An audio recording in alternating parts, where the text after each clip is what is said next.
Scotland forever!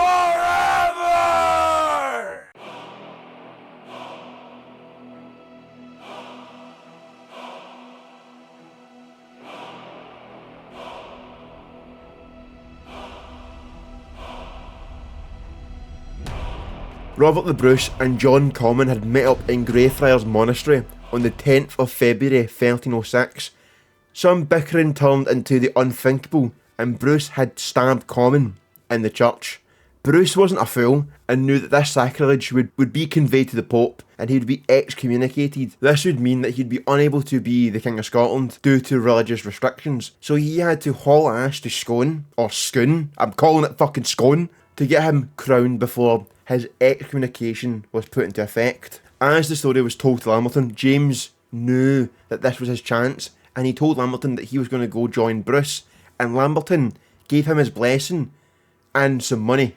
But he also knew that James couldn't just leave because it would look bad on Lamberton. So the plan was that he would sneak into the stables during the night and steal a horse called Ferrand and to escape St Andrews. Yes, we know the name of the horse, don't ask me why. And James carried out this plan successfully and broke into the stables and stole the horse and escaped. Also, to add more realism, the groom wasn't told of the plan and he was battered by James because he tried to stop him. Bruce and his retinue had made their way north towards Scone through Annandale, and after passing the town of Moffat, the cavalcade made its way towards Devil's Beef Tub, which is a real place in Scotland. An old Roman road rose over the side of the Beef Tub, crossing the hills to Clydesdale, but as soon as they started to climb, they saw a group of men on horseback waiting for them. It was James. As Bruce drew up, James dismounted and knelt before him. He swore to be his man and gave him fealty. Bruce arrived at Scone and was crowned on the Moot Hill of Friday the 25th of March 1306. James would have been just one of the onlookers in the crowd, and as the crown was lowered on Bruce's head, the future has been sealed and Scotland was at war again. On the 5th of April 1306, Longshanks appointed Amel de Valence as a lieutenant in Scotland. He gave him power to raise the dragon, which basically meant that he was to show no chivalry, no mercy, no nothing to the Scots. Not even telling the truth. He could lie and, it'd be fine in terms of, warfare, which was a big thing back then. Like, these were their... Chivalry was what basically the Geneva Convention back then. I also feel like it's important to mention that Amel de Valence was the brother-in-law to John Comyn, so he wanted the smoke. He also had Lamberton arrested and sent to England. De Valence took up quarters in the walled city of Perth, and on the 18th of June 1306, Bruce appeared before the city walls with a small army and challenged Valence to surrender the city, or to come out and fight.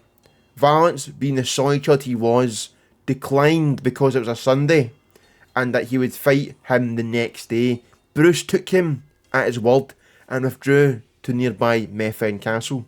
So Bruce's army were resting, cooking and settling down, and even some were sleeping, when Valence suddenly attacked. Some Scots did manage to organise a resistance, but most didn't have their armour or most weapons, so most were cut down and slaughtered, which quickly led to a rout. Bruce had barely managed to escape the battle as he was dehorsed multiple times. At the end of the battle, 16 Scottish knights and Thomas Randolph, who was Bruce's nephew, was captured. The 16 knights were executed at Newcastle later that year.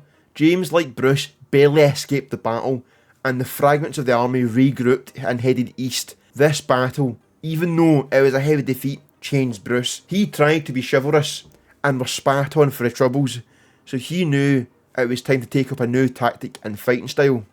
James also learned the same lesson as the king, and in modern terms, they locked in. Bruce and the remnants of his army headed west, with James among them, but it wasn't long until Bruce's enemies discovered where they were. James MacDougall of Lorne, who was cousin of the murdered Comyn, because for some reason everyone's related to Comyn, suddenly ambushed Bruce's army with around 1,000 men sent to Tyndrum.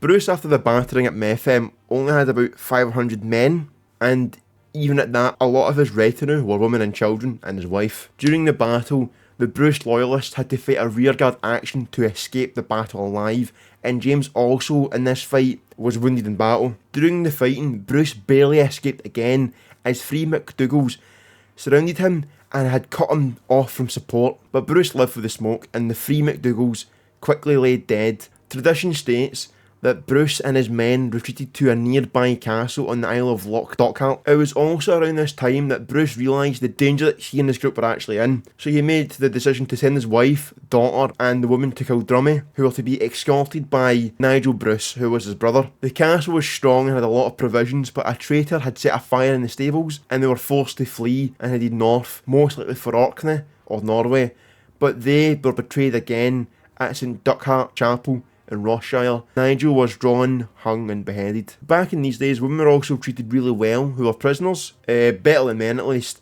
but Longshanks had put the women in iron cages and hanged them in cages in the air for everyone to see.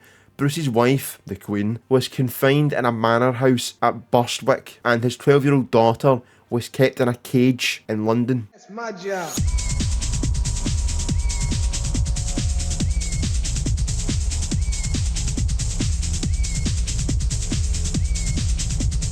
That's my job. That's my job.